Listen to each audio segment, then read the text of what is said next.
No Arquivo Musical de hoje a gente conversa com o Rodrigo Teixeira, que é músico, compositor, jornalista e escreveu o livro Os Pioneiros, a origem da música sertaneja de Mato Grosso do Sul, que conta um pouco da história, né, Rodrigo, da música dos anos 50, 70. Qual que foi o período assim que você abrangeu mesmo no livro? Então, nesse livro a gente começa do início das principais duplas daqui. Então, na década de 50 mesmo, quando Deli e Delinha se juntam, a Mambaia Mambaí e Bete Betinha. Nesse começo dos 50 e depois segue. Tem assim essa origem da música sertaneja, né, de Mato Grosso do Sul, de Mato Grosso na época, né? Uhum.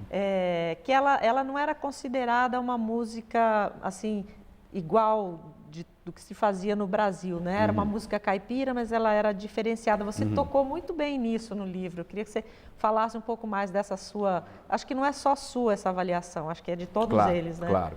Então, a música sertaneja do Brasil era muito ligada ao interior de São Paulo, né? Interior de Minas. Né? Moda de viola. Que tinha aquela coisa do personagem Jaca Tatu, que tinha uma questão mais voltada para o homem do campo, aquele homem do campo que não se vestia tão bem, que falava errado e tal. E essa geração daqui, como ela tem uma influência grande da música correntina, digamos assim, ela já vem trazendo outras características. Então, como falar em 3 línguas, por exemplo, o espanhol, o português e o guarani, se vestia também de uma maneira mais elegante, que é uma tradição que já vem da música castelhana, né? Os músicos do Argentina, Uruguai, Paraguai, da América do Sul, como um todo, se vestem muito bem até hoje. Eu acho que os músicos daqui pegaram um pouco essa influência. Então, quando chega lá no Rio São Paulo principalmente, realmente as duplas daqui se diferenciavam, né? O Amambaia e Amambaí, eles contam que quando eles iam para lá e estavam no meio do pessoal, e eles puxavam uma polca, um chamamé principalmente, eles conseguiam se diferenciar mesmo. Inclusive Tonico e Tinoco chegavam, como que é que toca esse chamamé e tal. Então o artista daqui, quando vai para lá, realmente consegue se diferenciar dos outros por causa dessa característica. Então, como é que aconteceu mesmo essa divulgação dessa música? Uhum. Então, as rádios, elas tinham programas locais, geralmente de auditório. Então, e tinha muitas apresentações ao vivo. PR7, né? Rádio Educação Rural, Rádio Educação Rural, Difusora, né? Que eram aonde, por exemplo, Paulo Simões, essa geração mais nova, vinham, esse pessoal mais das antigas, que na época não era das antigas, eram os caras, né? Onde eles vinham, Zé Corrêa tocando, Deli e Delinha, que era no final ali da década de 50, né? Então, como não tinha internet na época, né, e era mesmo a televisão depois foi se popularizar só na década de 60, a rádio era o principal veículo. Então, o Deli e Delinha ia toda semana para Aquidauana, tinha programa em Aquidauana e tal.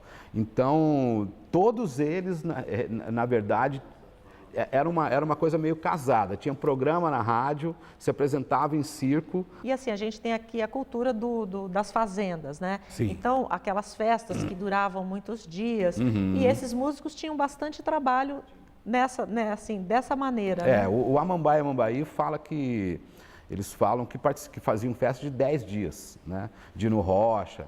E era nessas ocasiões, inclusive, que eles se uniam mais. Se eles fossem sozinhos, eles não conseguiam fazer o serviço. Então, por exemplo, Dino Rocha foi tocar com a Mambaia e Mambaí numa festa dessa, de 10 dias e tal.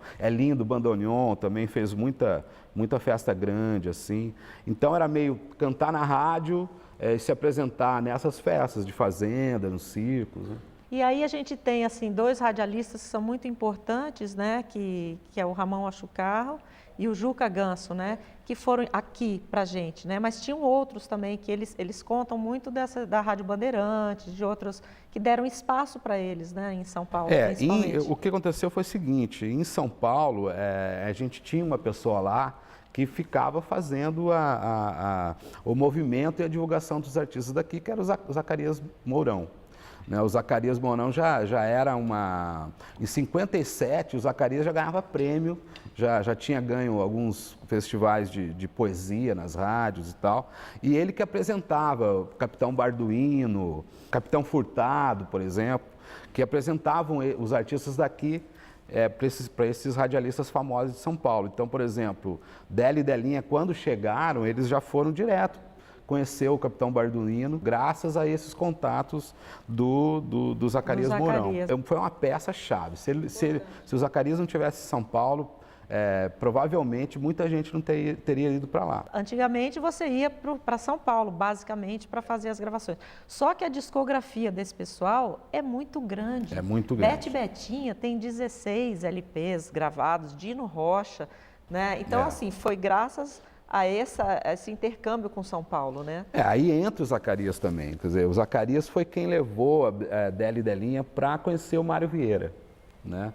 Foi quem fez essa ponte com a gravadora Califórnia, e essa gravadora Califórnia acabou virando a casa do músico daqui, porque a Délia e Delinha gravam os primeiros discos lá, daí o Zé Correia vai gravar com eles, o Mário Vieira, que era o dono da gravadora, se apaixona pelo Zé Correia, daí o Zé Correia grava, né, e daí depois, aí o Zé Correia leva o Amambaia Mambaí, aí a Amambaia Mambaí gravam.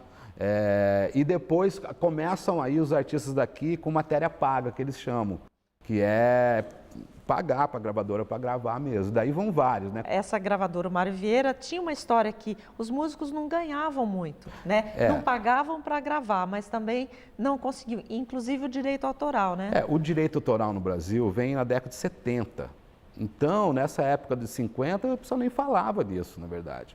Só o fato de você estar lá gravando já era, assim, era uma coisa quase impossível, na verdade. Então, o Délia e Delinha ficou muito tempo na Rádio Bandeirantes de São Paulo, praticamente todo o tempo que eles ficaram lá sem receber nada, só para divulgação mesmo e gravação também. Agora sim, vamos falar um pouquinho do Zacarias, contar um pouco da história do Zacarias, né? O Zacarias de Coxim, o autor do Pé de Cedro, que plantou o Pé de Cedro, né? É a música mais famosa dele, né? Misca, eu acho que Pé de Cedro, se não for a mais famosa do Mato Grosso do Sul, é a segunda, né? Com certeza uma das músicas que foram mais regravadas, tiveram mais regravações de artistas do Brasil, até do exterior. Com certeza Pé de Cedro é uma das primeiras músicas ecológicas da música popular brasileira, né? Que inclusive foi isso que fez, que chamou a atenção de Tibagi e Miltinho, que foram a primeira dupla que gravou. Que ficaram resistentes. Pô, eu vou gravar uma música que fala de um lugar que eu nem conheço, né? Coxim, né? E sobre uma planta, sobre uma árvore. Zacarias Mourão tinha 9 anos quando plantou a árvore, em 39. Depois de 20 anos ele volta e faz a música. Quando ele volta para Coxim e vê o Pé de Cedro grande e tal, ele faz a letra. Logo depois o Goiás faz a música e, se não me engano, em 61, Tibagi e Miltinho gravam a Pé de Cedro e já vira um clássico já.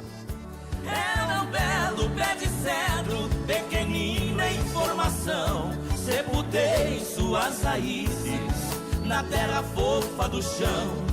Um dia parti pra longe, amei e também sofri. 20 anos se passaram, em distante eu vivi. O Zacarias era conhecido mais como letrista mesmo, né? Não, ele tinha toda essa... letrista, ele era letrista, né? Ele era só letrista. Na verdade, o Zacarias era poeta, né? O Zacarias estudou no... Ele não tocava, né? Não tocava.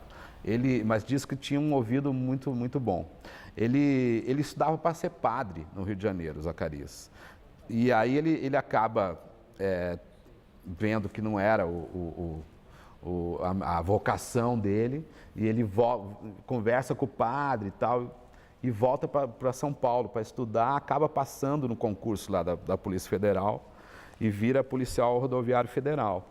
Começa a fazer jornalismo também, e nisso ele começa a participar de concursos de poesia nas rádios. E começa a ganhar vários, e aí, muito, muito comunicativo, acaba ganhando programas nessas rádios e chega até a coordenar equipes de jornalismo mesmo, com estrutura. E a partir dali ele vira um comunicador. E o Zacarias foi muito importante para levar o pessoal para lá e depois para movimentar a cena aqui. O Ado, que é um violonista importante também, e que teve Ado e Adail, uma dupla também importante daqui, ele fala que o Zacarias cuidava dos artistas daqui, zelava pelos artistas daqui e quem fazia correria. Então, quando estava muito numa paradeira e tal, ele ia atrás, falava com os políticos, né? Então, foi um cara que faz muita falta. Faz muita falta. E a Lígia contando que, assim, ela conheceu o Chitãozinho e Chororó, todos esses artistas de nome nacional iam para a casa deles, né? E, aliás, o Zacarias disse que ia para Coxim e levava um monte de músicos junto, quer dizer, a vida dele era uma festa, né? Era a vida de produtor. O Zacarias era conhecido pelas moagens, né, que ele fazia. Então, nesse sentido de misturar também. Então, ele trazia os amigos de São Paulo para a chácara que ele comprou em Coxim e levava sempre uma dupla para tocar. Então, passava na casa, pegava o Amambai e Amambaí. No livro aqui tem fotos do Amambai e Amambaí, Zé Correia andando de lancha com os instrumentos no Rio Taquari, né? Então, o Zacarias tinha uma... Esse poder ele aglutinava de mesmo. agregar, era um agregador, né? E batizou, né, algumas duplas. Então, Amambai e Amambaí é um nome do Zacarias, que ele inventou. O Dino Rocha também foi o Zacarias que inventou praticamente ao vivo. Quando o Amambai e Amambaí estão indo para São Paulo gravar o primeiro LP, e o Dino está indo, eles foram de carro. E o Dino falou que a viagem demorou, sei lá, 15 dias. 15 dias. Porque o Zacarias, toda a cidade ia parando, fazendo moagem, indo nas rádios. Quando chega em Araçatuba, eles vão numa rádio conhecida lá, de um amigo do Zacarias, e o Amambai Amambai começa a tocar, e daí ele fala, e agora, vamos chamar um acordeonista também muito famoso de lá, que está tocando com essa dupla e tal, ele não sabia o nome. Como que é o nome? E o Zacarias batiza ali, Dino Rocha. Né? E o Dino nem estava sabendo disso, ele ficou assim, daí quando ele volta... O nome dele é Roaldo, né? Roaldo Rocha. Quando ele sai, ele falou, mas Zacarias, que negócio é esse, Dino Rocha? Não, você não gostou? Gostei. Então ficou. E o Dino fala que foi uma homenagem, talvez, ao Dino Franco. Né, que é um compositor daqui que também precisa ser estudado e resgatado também. O Dino Franco é daqui, mas ele... do interior daqui, do interior do Mato Grosso do Sul. Fez, assim, sucesso em São Paulo, né? Fez sucesso em São Paulo. E conhecer o belo Mato Grosso, aqui encontrei o meu primeiro amor. Sinceramente, o que me deixa triste é vir de longe desta minha flor. Esta morena tem a cor de chão, é fascinante até no andar. Quando eu me lembro da Mato Grossense, meus olhos ficam querendo